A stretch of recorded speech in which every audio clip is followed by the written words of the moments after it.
Hello and welcome to Nerdarchy. For nerds by nerds. I'm Nerdarchus Dave. Today hanging out with Shaun Sunday. How are you doing today? I am good, as surprisingly sprightly considering the hour. Yeah, I know. Like I mentioned earlier, like I'm always shocked when you Aussies decide to come on because it's like the middle of the night. I feel so Yeah, bad. but you know what? Sometimes it's worth it. And Uh, this is one of those times. well, thank you. I appreciate that. If you'd be so kind to kind of introduce yourself and tell people a little bit about what you do. Yeah, I'm Shaun Sunday. Brain Beast Studios is the name I do my work under. I'm a comic artist, a game designer, and a TTRPG content designer slash live streamer. Some people may already know of me from my show, The Shifting Spire, earlier this year, or you may know my current Kickstarter that's out there for the 5e player screen if you're a D&D head. Um, Other than that, I am just generally around on the internet doing nerdy things. Yeah, we're just kind of talking about how you're kind of new to D&D, but like you've been like D&D adjacent for a long time without kind of knowing it. Yeah. I grew up reading like Bob Salvatore's books and playing like the Icewind Dale, Baldur's Gate, Neverwinter Nights games and stuff like that, and just not actually realizing that Forgotten Realms was D&D Yeah. when I was a kid. I just voraciously read the books without looking any further into it Well, until 2018. they had quite a few best-selling novels, so I imagine there's a bunch of penetration where people maybe didn't think about like the origins of the source material, and it's just like fantasy to them. Also, real quick, Yeah, folks, I just want to mention down in the description, as always, you can find links. There's a link tree down there for Shaun. Go check out his Kickstarter. Um, but yeah, so that's my concern with the D&D movie. It's like, how do you make a D&D movie that's a D&D movie and not just another fantasy movie? yeah, they definitely going to have to use product identity IP, Yeah. although to make it D&D, not just high fantasy. Without those classic creatures and like classic locations and at least some of the classic characters making an appearance or being referenced, it will just feel like generic fantasy. I used to be dead set against it, but I kind of want to see like a group of people sitting around a table playing D&D and having them like shift in and out of the game. Yeah, yeah, Uh, that could be fun. like the gamers, that Gentleman's Club, they've got a couple movies that are like comedy like that. There is a movie called Of Dice and Men that does it pretty well. So like it can be done. And I feel like they have the budget to do it, but I don't think they will. It's just going to be another fantasy movie. Yeah. And I really hope that they try to at least include some of the classic locations to give it that D&D feel. They I will will. be I'll be disappointed if I don't see a beholder. They're going to do that. Like they're going to put that stuff in there. But that's all like that only speaks to D&D. Or speaks D&D to people that know D&D. Like for the newcomer that doesn't really know what D&D is, like none of that stuff will mean anything. It'll Yeah. just be fantasy. So I don't know. So how did you come up with the idea for player screens? Well, honestly, it was just because I couldn't find what I needed to play the game. I have ADHD. My partner has dual diagnosis with ASD and ADHD, and we had other players in our group with anxiety issues. And I've played with a lot of other neurodivergent people, and we were all learning at the same time. So it was hard enough for me to remember what I need to know as a DM, let alone to guide my players through the game and help them remember what they need to know. And we tried printable cheat sheets from Drive Through and DM's Guild and stuff like that. But the issue is with those is she and a lot of crossover with autism and other neurodiversities is that there's a thing that we have with short-term memory issues and in particular uh, object permanence issues. So the sheets literally, because they were out of our peripheral vision, didn't exist anymore. There was just a piece of paper on the table. They weren't there. I didn't remember that there was information on there. Neither did the players.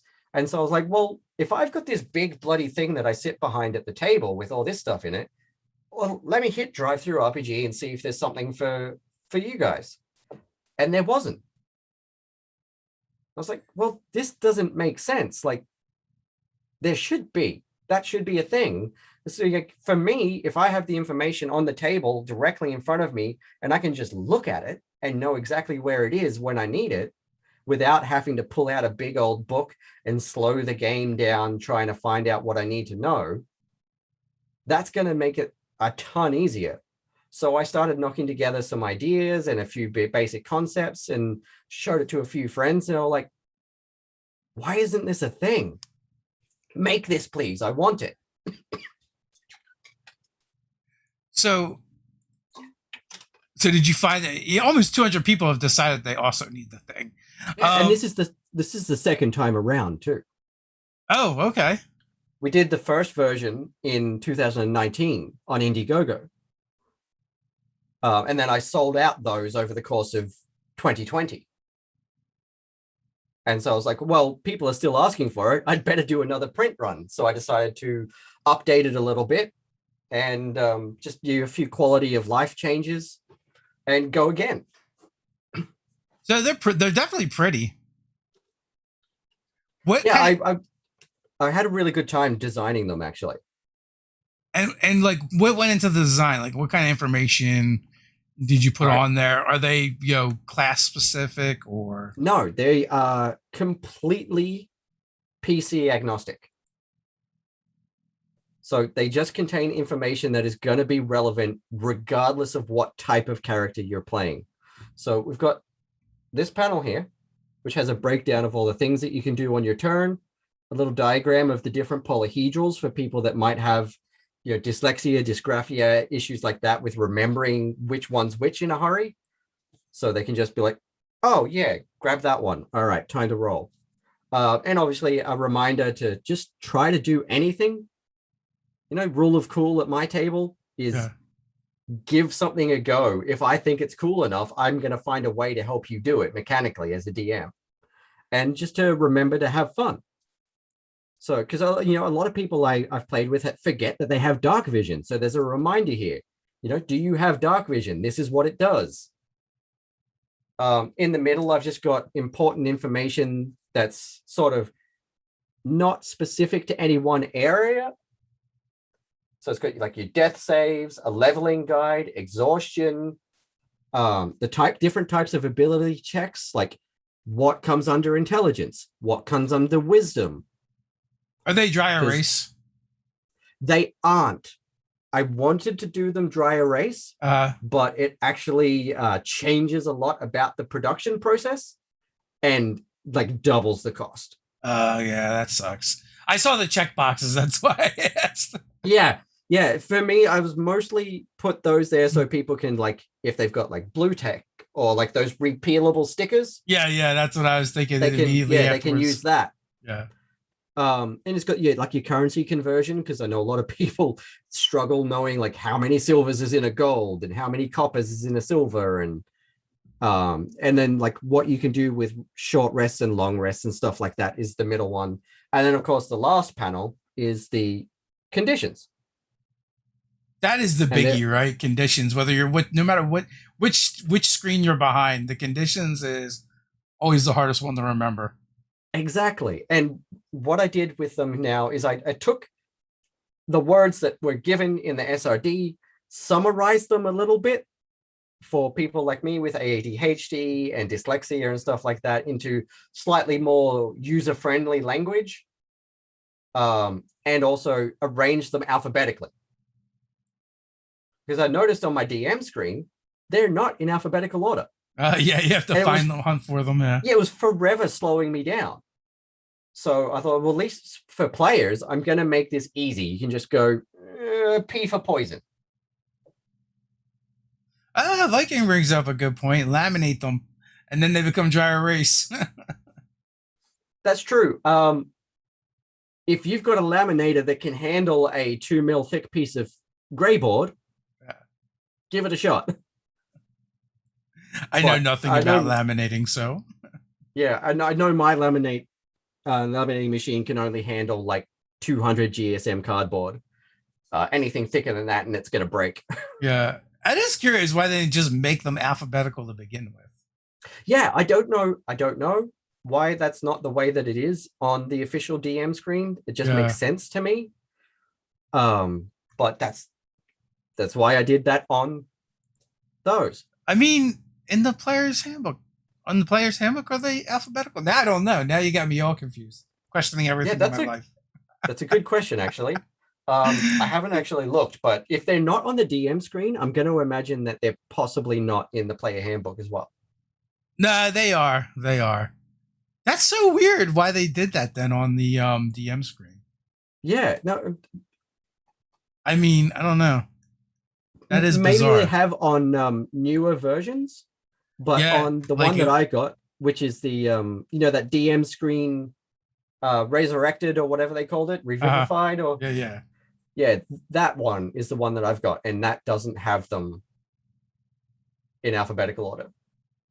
And it's got a lot of other stuff that I found really visually They're in distracting. alphabetical order everywhere but Australia. They sent them to you guys all messed up. that would be our luck. So you say you're also a comic artist. Are you your own stuff? Or are you working with people? A little bit of both. Right now, I am working on a 3-page mini for my portfolio that's written by a friend of mine, Ryan K. Lindsay, who's done some really killer books. This is one of my absolute favorites of his in recent time. It's called She at the Tower of All That Is Known. And this hardcover is just genius design. Oh, that's pretty cool. Yeah, and it was Ryan on authoring it and Chris Panda on art, and it's a top shelf book. It's really good. And last year I got to be a part of Project Starless Daydream by Frankie White, who's another good buddy of mine. I've got more of his comics back here as well. He sent me a copy of his graphic novel Broken Bear, which is one of my prized possessions. Let me see, where are we? I'm in here somewhere. It was a really, really great concept that Frankie did for this. It was 40 odd different artists, and it's sort of billed as a narrative zine. It tells a story all the way through, but it's also mixed up with a bit of information on the characters and the organizations that are a part of the world that this book is set in. And it switches artist every 1 to 2 pages. And it's billed as the finale to a mecha anime that never existed. Nice. And so this is the page that I did for this. Sweet. And that was really cool. This was my first chance to do something published, and it did so well on Kickstarter that it turned into this incredible hardcover. Nice. Now your journey into like D&D was because you're a Hero Quest fan. That was the direct entry point for you. Yeah, I'm a big fan of Hero Quest. Have been since I was 12 years old. Yeah, I don't know, teen.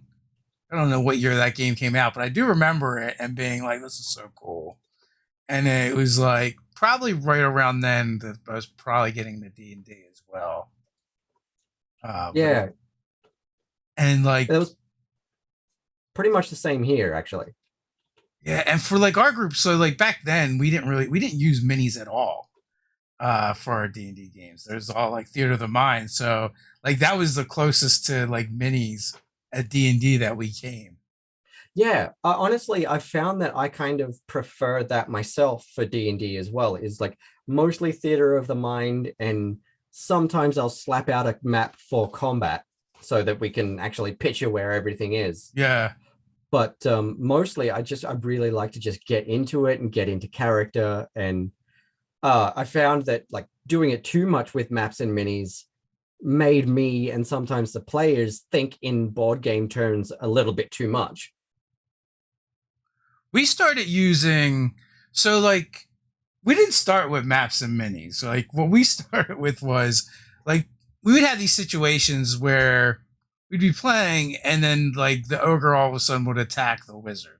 And we're like, but he's in the back. How's the wizard getting attacked by the ogre?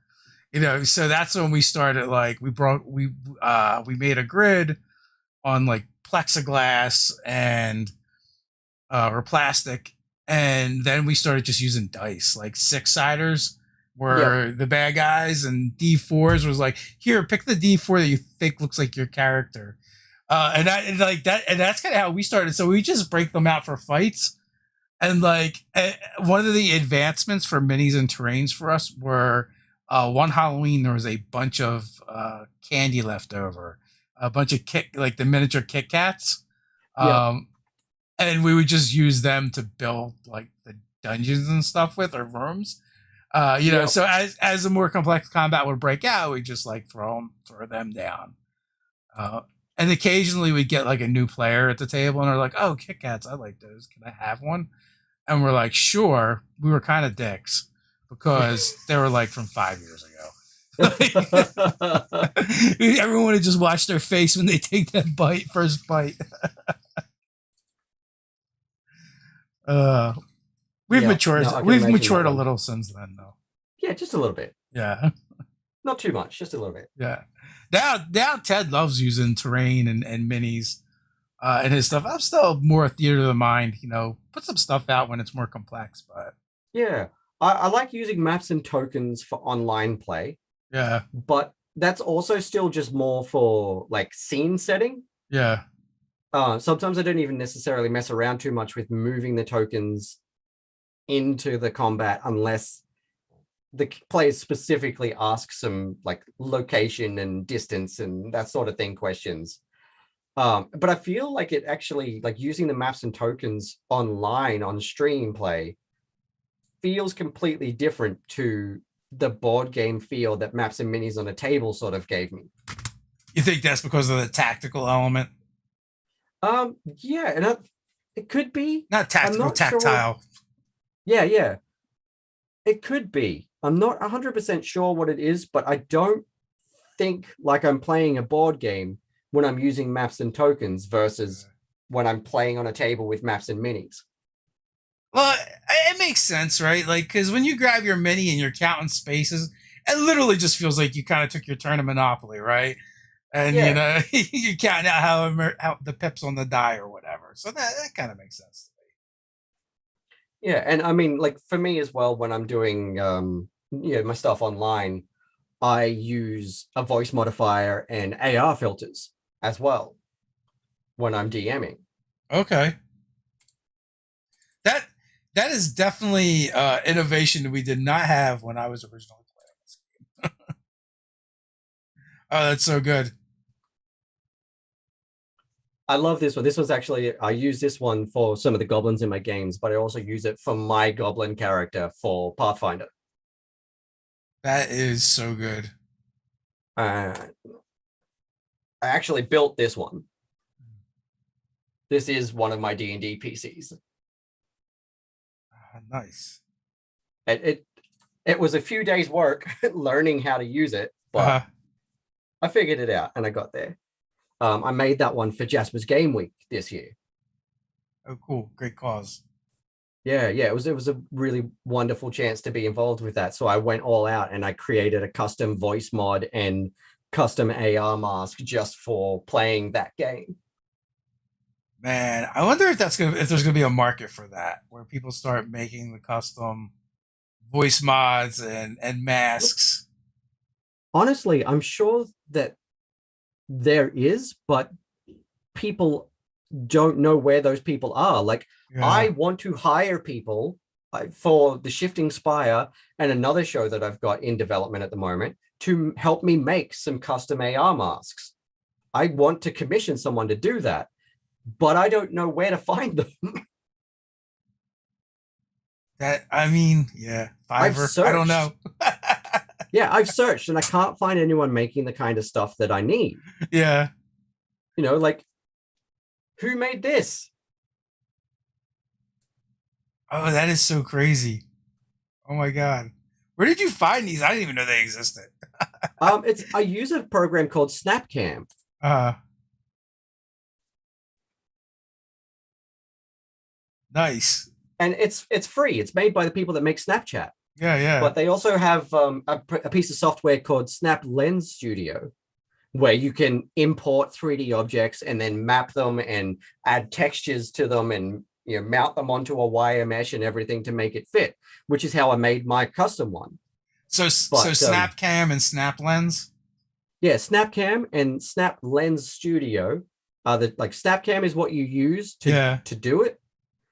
Um, and you can just like what I've just got that set up as my webcam. So that's how I got it to work on Zoom. I just use that as the input. And Lens Studio is where you build the lenses and then you push them out to Snapcam and then you can just import them in. Are streamers using that now? I don't really watch that many streams. Yeah, there's not heaps of us actually. Surprisingly, there's not that many of us using them as I expected. I've seen so many people come into my chats when I'm running a game with these, going, "Holy crap, I didn't know this was a thing." Yeah, no, that is crazy. Yeah, Alicia Marie uses them when she's playing in D&D games and stuff, and she's the one that actually put me onto this because she had a really cool one for the witch character that she was playing in a one shot that I ran 2019. I got to DM for her in B. Dave Walters, and she had a whole costume going on, and then right at the end, her character started using her powers a certain way, and she like leaned into the camera, and this demon face came over, and I was like, "You need to tell me what that is. I need that." Yeah. I bet. So do you use those when you GM now? Yeah, I do. I use them when I play a little bit as well, but I especially use them when I GM. This is actually what I used when I was GMing for Jaspers. Nice. You might want to get that looked at. And I've got my favorite one that everybody that watches my streams loves to hate. Yeah. And it's the one that I use to torture Matt with, because Matt's got Good Morning RPG, which he probably told you about. I started sort of with that with him before I had to take a break from live shows, and I would wait until he wasn't really paying attention and then turn this filter on. That's crazy. Those filters. I'm really surprised that more streams aren't using those. Like, yeah. Me too. Like I sing the song of Snapcam everywhere I go. Yeah. I mean, because like I'm terrible at doing voices, so like using a voice mod or something would be so much preferable. Even when I do a voice, like at some point it drops off. I forget what voice I'm doing. Like I don't know how people do like tons of voices and can remember them all and keep them straight. But like I'm a moron when it comes to that stuff. Exactly. So I just try to like change my cadence and intonation and stuff a little bit, and then just slap something like this over the top. Nice. Oh, I've got a few different favorites. Let me let it load. Come on. Take your time. The best is when you go to do one voice, but you hit the wrong button. Oh, that has happened. That has happened. I imagine it has. Yeah. You're on? Yeah, you're on. You're on. This is one of my favorite demonic sort of fiendish celestial voices. Nice. It was Snap Lens? Snapcam is the one you use as the camera to use the lenses. Okay. And Snap Lens Studio is the one you use to make them. And then Snap Lens. I'm just going to throw in the chat. This is the one that you never want it to change to when you're trying to do a big scary evil guy. I could barely even understand what you were saying. That's so good.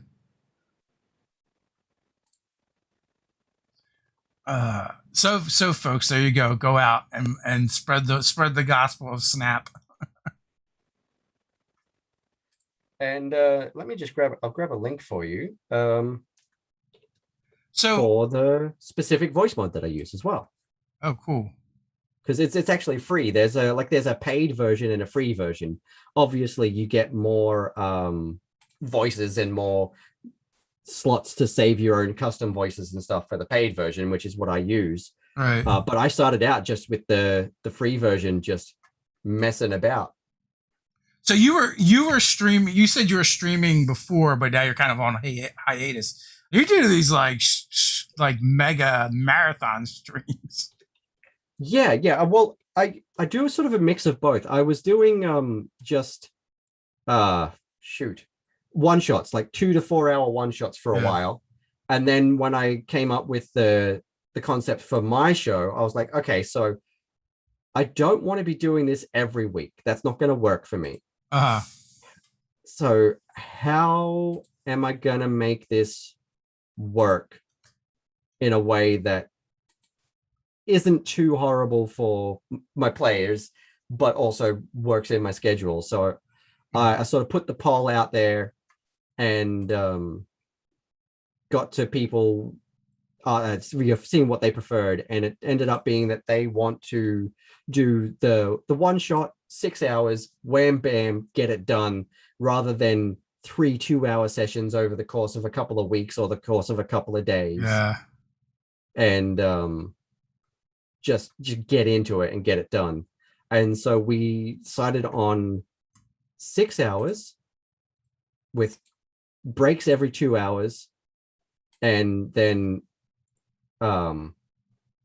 just grind, and everyone had that same 6 hours, no matter who the team was or what was going on, in order to get as far up the tower as they possibly could in one session. So, like, I definitely understand why people want that, but every streamer I ever talked to and what I've seen is like streaming after 2 hours becomes almost pointless as far as like retention. Yeah, and that's exactly why it was a once a month special event thing that I did. And like the audience that was here for the show, some of them are in the chat right now, even actually. Band of Badgers was actually the first group that came through on my game. They were the very first group of players, and they brought their audience, and my audience came through, and they would, at least if they didn't sit through the whole thing in one go there, they would come back the next day and watch the rest of the VOD. But more often than not, whoever I saw in chat at the start was still in chat at the end, because they're like, yes, I know this is happening on the last weekend of every month, so I'm blocking out that slot of time to see how far these people go. Nice. So it was sort of became less of a regular show and more of a special event. And that's what really helped with that. So a couple people in the chat are asking for the voice altering thingy. I'm just grabbing the link now because my login for the easy way to get it was being a pain in the butt. Dun, dun, So dun. You gotta love technology sometimes. Yeah, it's so cool to see like how the game advances and where it goes. Before you know it, we're gonna all be playing in virtual reality anyway. Yeah, right. I mean, there was a Kickstarter not that long ago where it was basically like the virtual table was a virtual reality table where the players that one had avatars and like you're rolling your dice onto the maps and moving like minis around on the virtual map, and it's crazy. And so I just popped a link in the chat because the software I use is called VoiceMod. Yeah. And I am fortunate to be a VoiceMod partner. So you just follow that link, and that makes me look real good. All right. What chat? I don't see it. In the YouTube chat. Okay. There they are, the Band of Badgers themselves, my first victims. Yeah, I don't see it showing up. Maybe Maybe because it's a link. Maybe. Here, let Sometimes me, the two. If you put it in the Zoom chat, I'll that's grab it and exactly see what if I'm it'll going let to me do. put it in, There you go. so that people can check it out.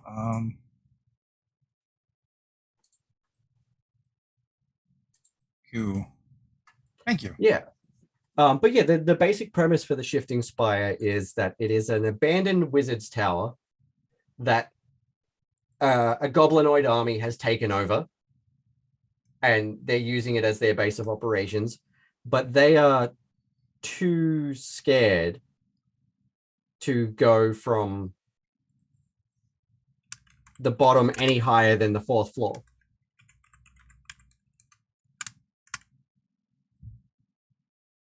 And you originally made that for a Hero Quest adventure, right? Yes, I did, and I'm still working on the Hero Quest version of that. Yeah. It uses Renegade.net's The Tower map. That was what inspired it, because their map that they made was modular, and it had very basic rules for, like, you can fill this however you want, but a basic thing is that every time you go up a floor, this many monsters per player generate in the far opposite corner of the tower and start roaming. And I was like, okay, how can I make this even more intense to mess with my players? And I started coming up with a bit of a story, and then it sort of spiraled into a D&D adventure from there. And then I was talking to a few friends. They're like, dude, you should stream this. This would be really fun to play on stream. Like, all right, that's my new project. So do you also do like art streams as well? Yes, I do. But you said you were doing Hero Quest streams too. I was setting up things for Hero Quest, but I haven't done Hero Quest streams so much as I've streamed working on my Hero Quest stuff. Okay. The Hero Quest stream is something that I would like to do eventually when I can get back together in person with my group, but it's going to require a bit more of a fancy camera setup. How big is that community? It kind of surprises me when something like that is like kind of still going, because it is full on. Like, if you jump in the Hero Quest Facebook groups, they are so busy. Like, hundreds of posts a day. And then, of course, since Hasbro's just re-released it, yeah, that was perfect timing for me to finish my first batch of D&D to Hero Quest monster ports. Now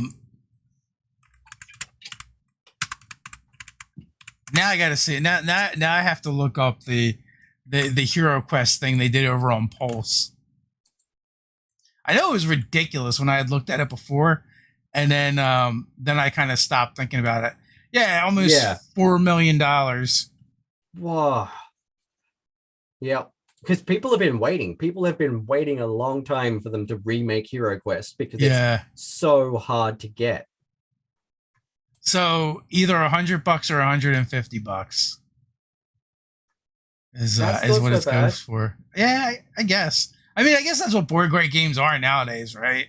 Yeah, I mean, it cost me $120 to get the D&D board games. Yeah, the minis are freaking clean. They are. Like, I've got some of them up here. Yeah, that's 203 Australian dollars, 150 US dollars. Yeah, I like. So I've had to do a bunch of stuff with paying to get stuff done in other countries, and I like to pay in Australian, to be honest with you. My money goes further, unlike the UK. Yeah. UK. Well, that's actually one of the things that has really, really helped me being in Australia with the Kickstarter and stuff like that, is that, yeah, for people in the UK and you guys in the US, it is a ton cheaper right now to get the player screen. Oh, yeah. I imagine that's super helpful. It's $12.50 US. Yeah. So yeah, like, we had to do a bunch of fulfillment, and we're using different fulfillment centers in different places, and like, it was painful going to the UK, and then going to Australia felt slightly better. I was like,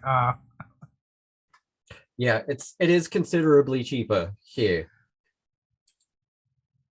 Like sending anything to the US or the UK is a nightmare from here. Oh yeah, like when we do like monthly giveaways, and we're always like praying it's not Japan or Australia because it's so Yeah, expensive to ship yeah. to those Well, places.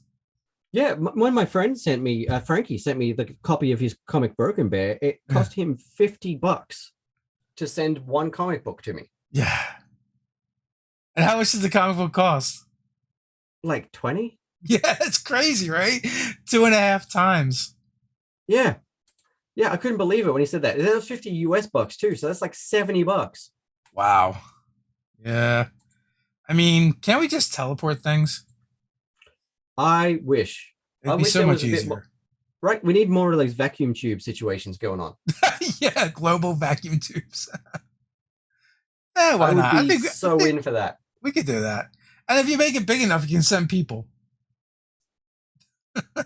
It would need to be heavily padded, I think. I think so. Either that, they're like their skeleton arrives, and then the rest of them arrives a couple minutes later. Oh, oh, rough. Yeah, there's some kinks still to be worked out.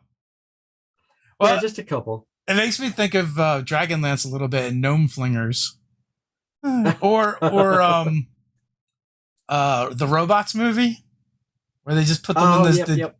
in the balls and fling Yep. them. Jennifer says, "I know the feeling. Shipping to Norway is painful too." Yeah, Yes. I like when we did our Kickstarter. It was like we shipped everywheres, and then afterwards, I realized why people don't do that.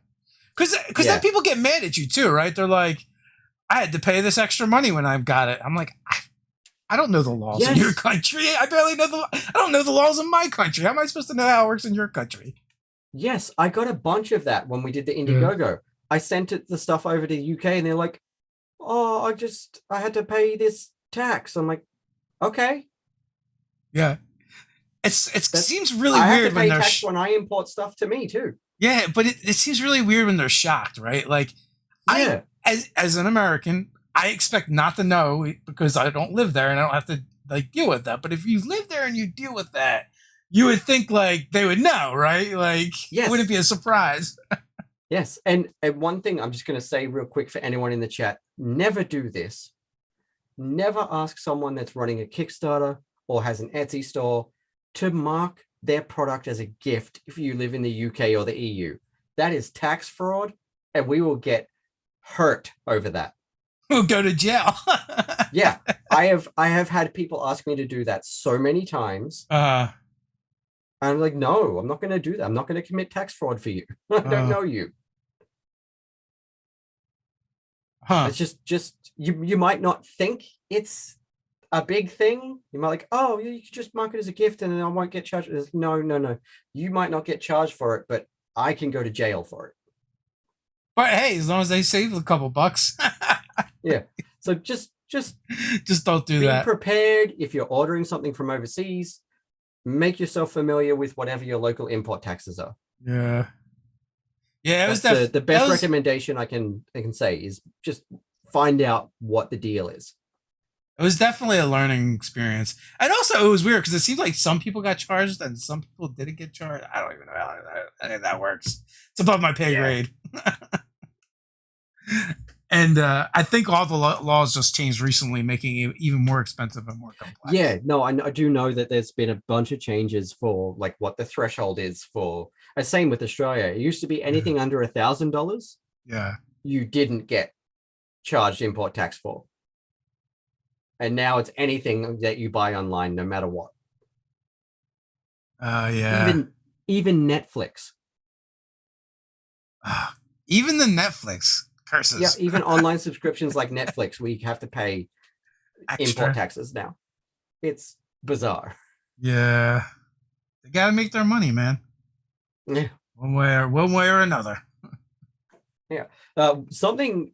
Just speaking of cool things in Australia, like we've been talking about, I have to take a minute to shout out one of my buddies who collaborated with me on this Kickstarter, because he makes amazing stuff, which is why I asked him to collaborate with me on this Kickstarter.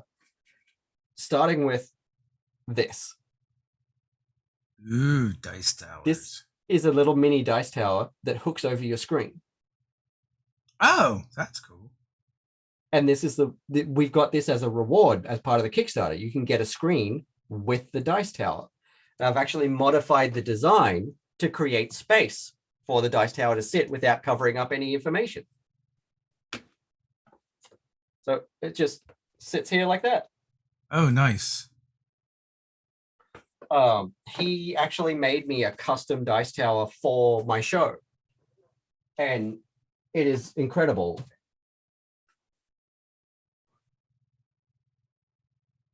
Ooh, that's fancy. And this is actually the tower that they're climbing in the show. That's some deluxe. Is that like cardboard? Like cardboard craft? No, it's wood. It's wood. It's laser cut wood. Oh, nice. That's some deluxe woodcraft there. Crafting there. Yeah. He is a laser genius. Like, this thing is one of his favorite products of mine. This is called the Box of Holding. Oh, nice. I believe Matt's got one of these as well, actually. So it opens up and the lid tucks away. Uh-huh. Then you've got dice, cards, minis,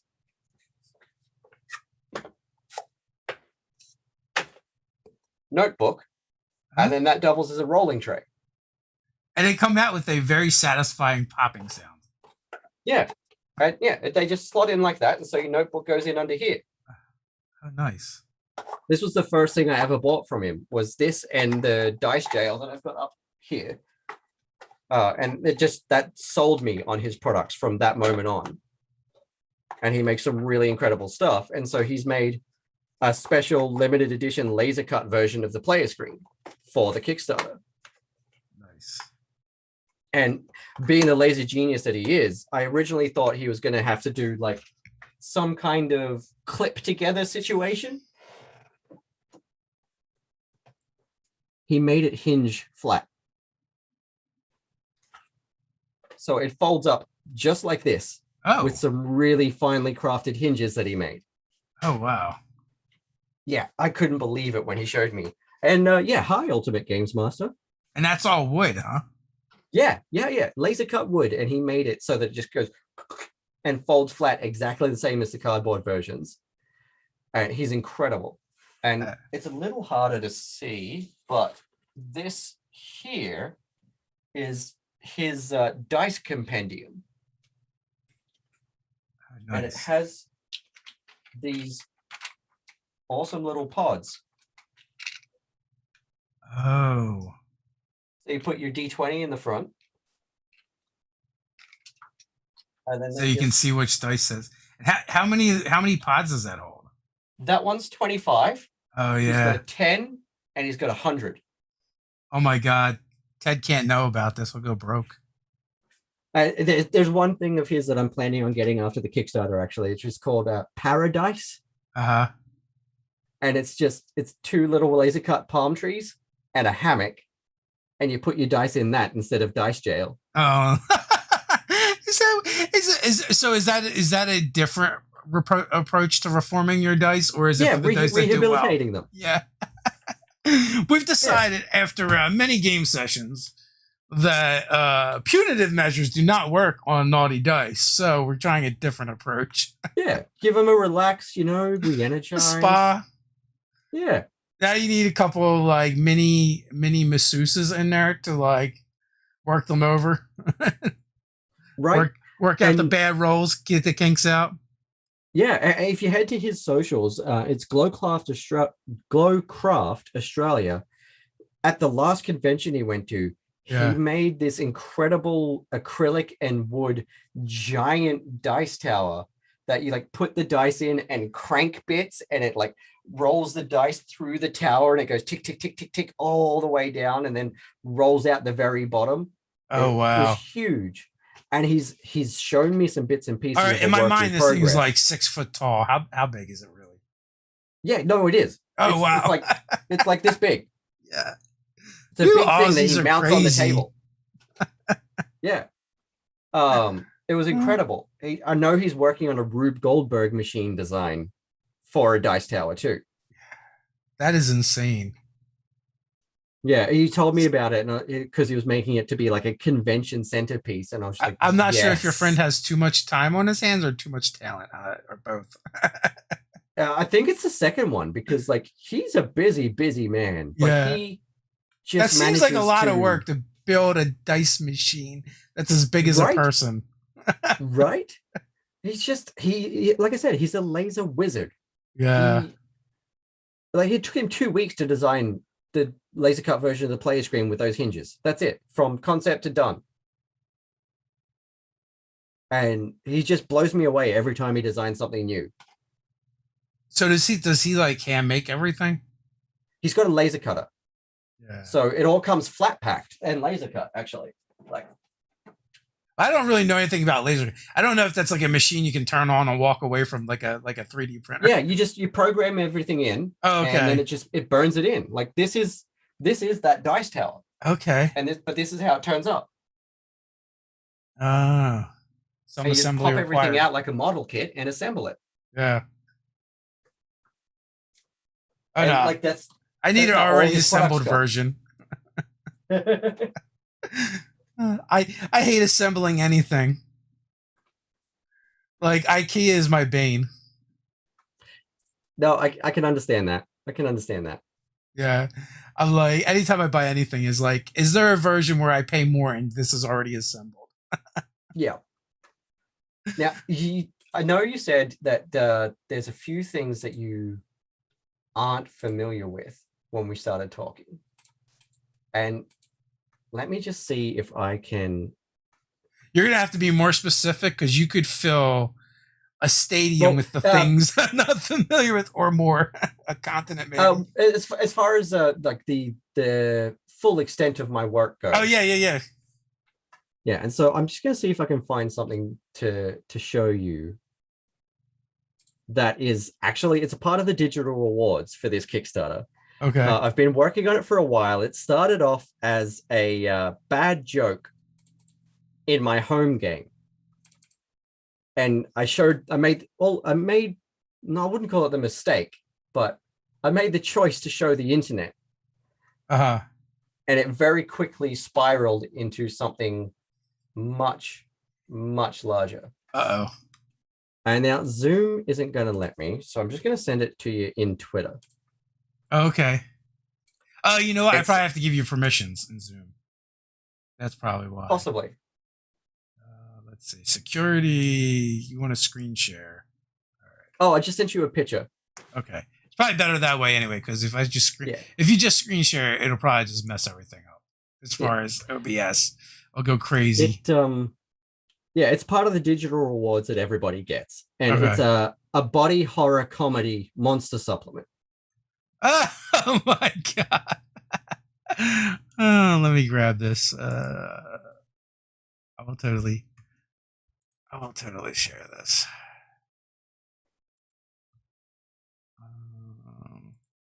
So this started as me accidentally mishearing another player when they were trying to distinguish between the big golden magical deer that everybody was chasing and the normal ones that they were hunting for food. And so they was saying, I'm going to stay here and hunt the regular ass deer because we need food. Oh my god. And I heard it as regular ass deer and immediately picked up my drawing tablet and drew the fastest and dodgiest version of this you can imagine. And then I put that on Twitter and everyone's like, where are the stats? I need the stats right now. Yeah. Then I told my partner about that and how one of my friends had said, well, I'd hate to see what an irregular ass deer looks like. And Robin turned around and said, it's a centaur. And so then it just kept spiraling from there into 5 different types, all with their own special abilities. It just gets worse and worse. Everyone's going to get a PDF copy of the taxonomy of the ass deer, which is going to include lore, tactics, and stats. And obviously the artwork for the 5 different species of ass deer. It does not want to let me have it. Let's see. And yes, of course, every one of them has its own special ability. Well, of course. Why would you not? All right. Yeah. So the regular one, let me see what its special ability is called. Ah, there we go. The regular Astair has an ability called Silent and Deadly. And it casts Stinking Cloud at will.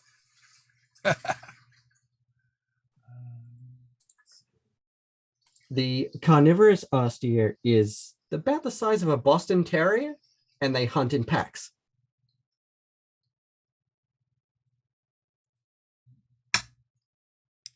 Try. No. And so they get pack tactics, and they have a special ability called Potty Mouth. So if one of them bites you, you have to roll a Constitution saving throw, and if you fail, you can track Sewer Plague.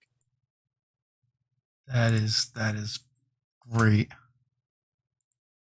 Now when I download it, for some reason, what's the irregular one got? The irregular one has an ability called Swamp Ass, and it has a breath weapon of a yellowish gas that does necrotic damage.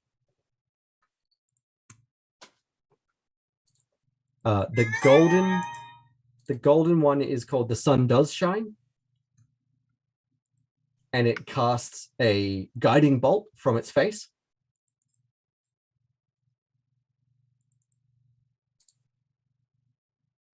Yeah, for whatever reason, when I download it, it's not showing the image.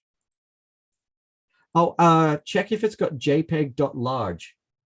Nah, it's PNG. Ah, cool. I couldn't remember if I sent it as PNG or all of that. Yeah, it's showing, but it's not showing a preview image, so that's kind of weird. That is strange. Which, hang on. Let me see what I can do here. Yeah, you guys gotta say it's kind of funny. I think you'll get a kick out of it.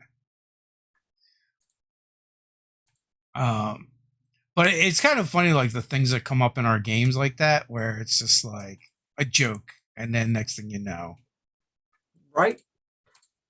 And I feel like that's kind of like the hallmark.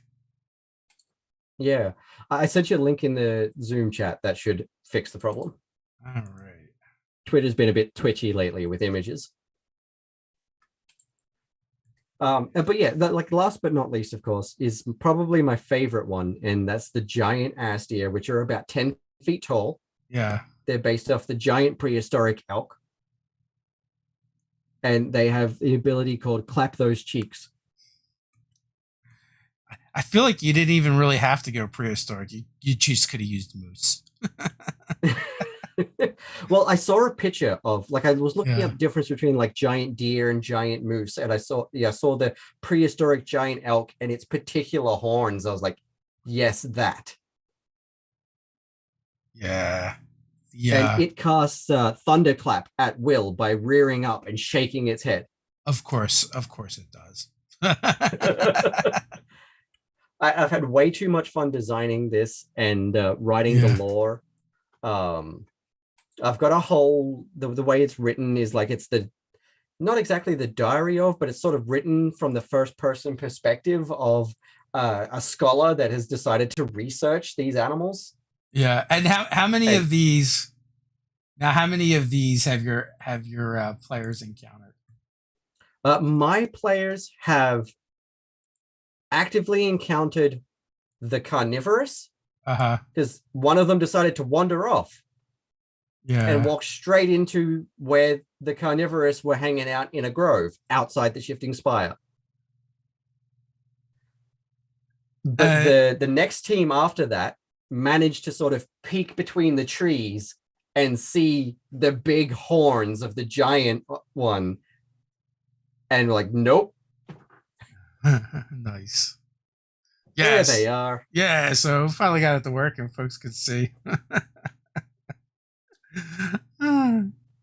I think my favorite one to design was the irregular one, and I deliberately chose to design it as, handsome and muscular as possible, so that people have to do kind of a double take. Like, what is going on there? Yeah. Yeah, and it worked because one of my friends said he was scrolling past. I was like, oh, sexy centaur man, and then had to be like, wait a second, and doubled back to have another look. Yeah, and who are the figures off to the side? Your players or NPCs? Oh yeah, they're just a couple of the paper minis that I've designed. So Okay. various NPCs. We've got Billy the Goblin on the right hand side there, and I actually can't remember that wizard's name if I gave them a name. But yeah, it was unnamed like wizard, a moon elf wizard, I think it was. Yeah.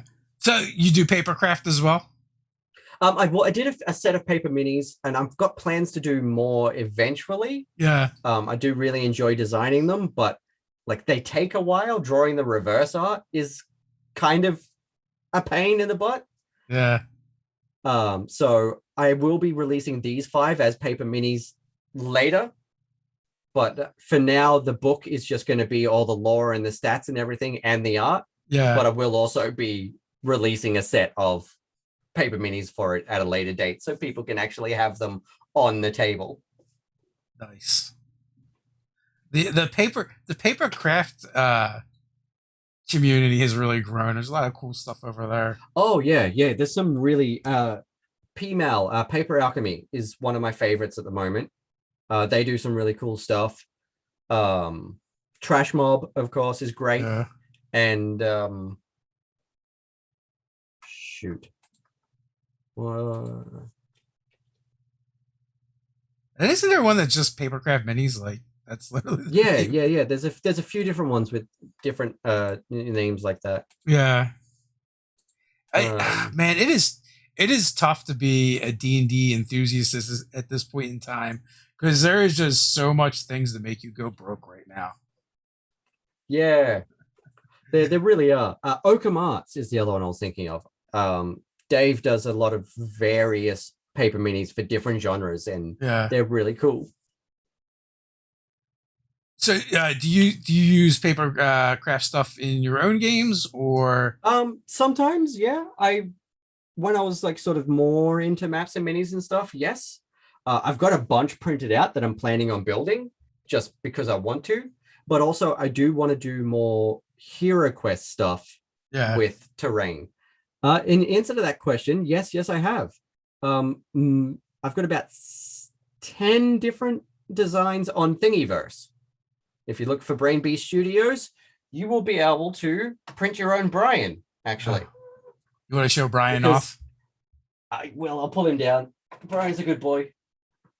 So this is Brian.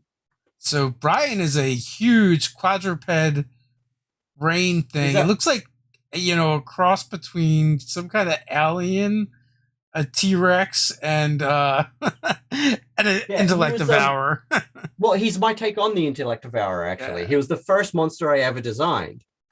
And this, of course, is the actual size Brian. Oh, nice. And so this STL and a few others, my flame skull, the wooden dungeon door and steel dungeon doors I designed and stuff like that, are up on Thingiverse. You can just download them for free and 3D print them. My little slimy guy. Ooh, he's cool. Yeah, you can get him and 3D print that. Because I was working with a really cool 3D designer for a little while. And when I could afford it, I was turning each of my paper minis into a 3D printable mini. Yeah. And then it very quickly got too expensive, so I had to stop. But eventually I do want to get the rest of my paper minis.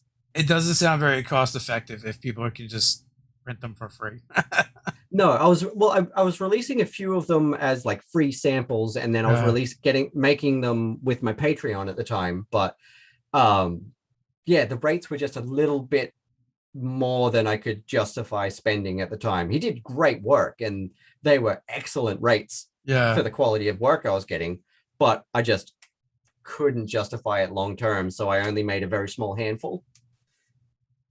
Which you can go over there and download. Nice. Yeah, you can go download them, and Brian has both base and without base versions, so that you can do what I did and blow him up to like 500% and print him out and have your own life-size intellect devourer. I mean, you can do the base too if you just want to happen to want a gargantuan That's true. Brian. Like, and something that I will be doing. Oh man, actually, I think I should set that as another stretch goal. Was going to be to commission someone to do a carnivorous arse deer mini for me. Oh, nice. But I think that's what the stretch goal is going to be. A set of 3D printable minis of the arse deer. Because I've got a friend who runs a 3D printing company, and I sort of gave him no choice, and he also sort of volunteered to print me a life-size carnivorous arse deer when I have the model ready. Did you say life size? Yes. Like, how big is life size? They're about the size of a Boston Terrier, and they hunt in packs. Oh, okay.